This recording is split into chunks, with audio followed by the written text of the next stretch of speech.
Each night, millions of Americans worry about where they will sleep and where their next meal will come from. Homelessness is not a new problem in this country, and for many it brings to mind images of drug addicts, runaways, and veterans. But this current economic crisis has created a new population of homeless. Hundreds of thousands of families who were living the American dream have fallen into an American nightmare. My name is Lindsay Rousseau-Burnett, and in this documentary, I will be talking with just a few of the families who have been hit hard by this economic recession. They have become part of a growing population of middle-class homeless.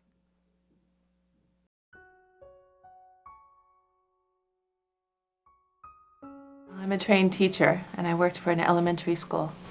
And then what happened? With all the budget cuts, I got the pink slip. They let us go. I worked in the line service department at the phone company, and they, well, first they downsized our department, and then they actually moved our department down to Anaheim. And yeah, they offered us other positions in the company, but I couldn't take that position that they offered. Well, I was a systems analyst for a big company for most recent job, 24 years. I was an office manager for a mental health clinic that catered to low-income clients. And you don't have your jobs now, and what happened? I was laid off 2 years ago because funding got very tight. And I was the first to go, and each of the people there had to do their own office managing. Well, you know, everything was great. I got divorced about 4 years ago, and I got the house as part of the settlement. And then about a year ago, I lost my job. And I thought, well, maybe I could sub or I could do something else, but there hasn't really been any work.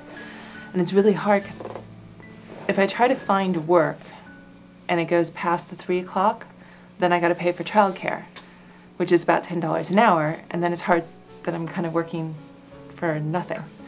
So it's been kind of hard to find work, which is why our house is in foreclosure. Well, it was pretty much the last sort of straw in terms of our being able to hold on to that. I'm going to lose many things that I love. I won't be able to sing anymore. I won't be able to dance. I won't have any privacy because I'd be too shy to do that anywhere else. So. We just borrowed some money from my sister, 3 months worth of mortgage, because we're 1 month behind now. And she can ill afford to give it to us, so we have to get jobs. We're actively looking. And we've been looking. I've been looking since I was laid off, with no luck.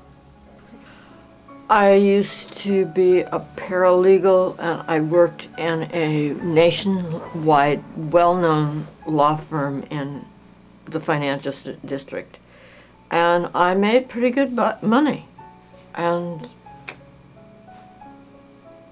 suddenly that job disappeared, and there I was, unemployed and with a big mortgage hanging over my head. I lost my job in 2007, and I had this wonderful small Victorian house which was perfect for me, and I had a mortgage on it. And I'd go down to the bank and I'd smile at the bank manager and wave, and he'd smile back at me. And then suddenly I lost my job. He was no longer speaking to me. I'd walk in the bank, he'd look the other way. And I knew then that I was in trouble. I was in sales and marketing for a large corporation company. A couple of years ago I got sick for a short time and I went on disability. And after that, when I got back to the company, you know, I started getting bad performance reviews and I was eventually laid off. Yeah, I mean, that's basically what happened. I mean, everything was great. Everyone loved me. I had a great job and we were doing great. And then the next thing I knew, I didn't have a job. And you know, you don't think it's going to last. You think, oh, I'll get another job. It's not that big of a deal. And then time goes on and the bills keep coming and all of a sudden you can't pay them. Yeah, well, we're still in the house. The bank officially foreclosed on it and pretty much put it up for auction, you know, just a couple of weeks later. But we haven't gotten any eviction notice yet, so we're still in the unit, and yeah, working on Plan B. Honestly, I don't know. I really don't know. We've been there 20 years, and our kids were raised there, and we don't want to lose it. So I don't know. We've done so much with that house. I mean, and not just the things we built, which, you know, kitchens and bathrooms, but, you know, we have trees that are 60 feet tall that we planted ourselves. No, and we've been careful. We've been very frugal. It isn't like we're spendthrifts. We had 3 kids to raise, and we've been very careful with our money, and we thought we were doing it really well. I didn't have a pension because I came from a nonprofit, and his pension is flying out the window because we're not working. After I lost my house, I took my IRA out early, got a penalty, needed it. I had been I had been a business professional. I had been working for one of the top law firms, and I made a tragic mistake. I didn't give up that life. And I went through my IRA. I kept my mortgage up.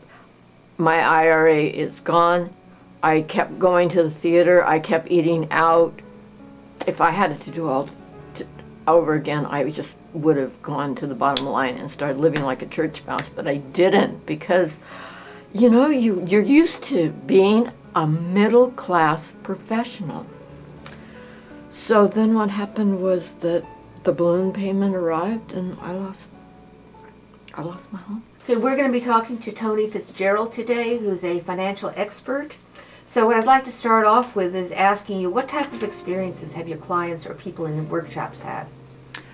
Well, we're facing a lot of people over the past several years that have lost their jobs or their businesses. A lot of small business owners have come in where the economy's gotten so bad that their businesses have failed, so they've lost their income, and the property values on their homes have dropped at the same time. So here they are without a job. Everything's increasing. All of their debt, they've been using their credit cards to live on, and their mortgages are out of control. So those are the people that we're dealing with now that are facing these hardships. How have what's happened when they've lost their homes, and what have they tried to do to save it? Well, a lot of people are just trying to scrape together money any way they can. They've left their professions because of not being able to stay in their own professions, so they're trying to either go back to school and learn a new profession, or they're just taking small part-time jobs that don't pay very well. They're doing whatever they can to just scrape money together to pay their bills. What about their savings or their credit cards? What's happened with that? Unfortunately, a lot of people have maxed out their credit cards, and so they're still just trying to stay afloat. They don't want to, they want to hang on to their credit, but yet they can't because their credit cards are maxed out, so their debt-income ratio is lowering their credit scores as they speak, so they're just not able to get out from underwater. What about their friends or their families or other support networks they've had? Has that been helpful or not?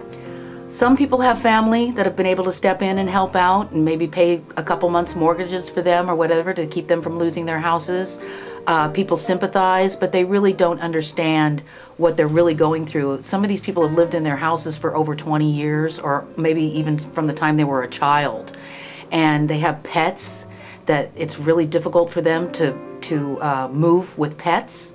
Their pets are just like family to them, so it's agonizing for them to have to maybe place these pets in homes or in shelters. It's just really sad situation when they have to be uprooted from the place that they've lived most of their lives. Yeah. How are people coping, or psychologically, how has this affected them? A lot of depression. There's a lot of depression and anxiety going on out there right now because people are very fearful about their futures and how they're ever going to be able to stay in their homes, or if they have to relocate, or if they'll ever be able to buy a home again. Yeah, and these are people who are used to a middle-class lifestyle.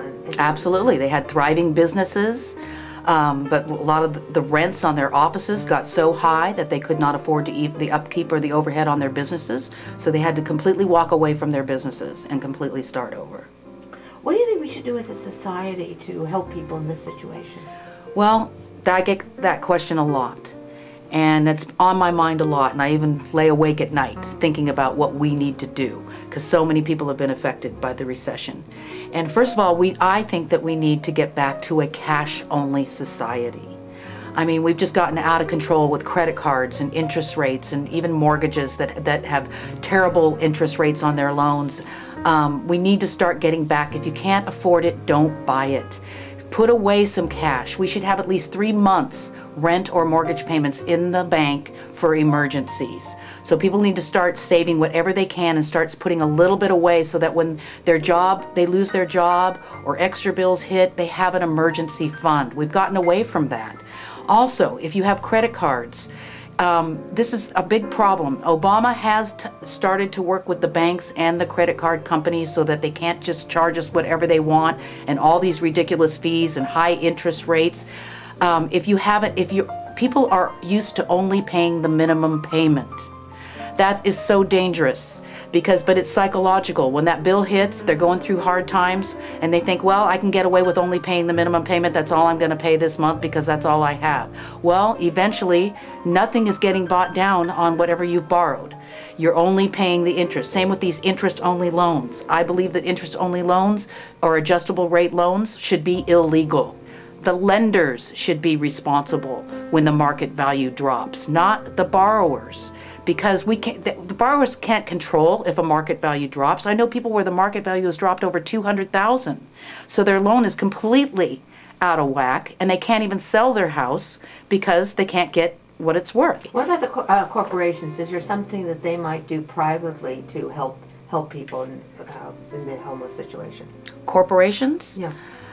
I don't know what that would be, except for if they start to fundraise to get funds set aside for people that are in hardship, that they might be able to help people out. I also think that we need to get away from the credit cards. We just got, as a society, they were just giving credit cards to anybody with like $100,000 limits. They weren't even checking what people were income, if they were even eligible for these credit cards.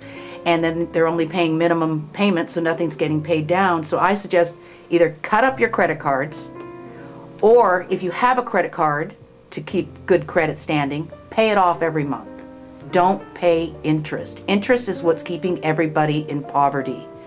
The banks and mortgage companies have been charging so much interest that people can only afford to pay the interest and they can't afford to pay their loan down. So I think that if we get back to that, once again, to a cash-only society, or paying off your bill every month in full to keep your credit score good, then that would be my advice.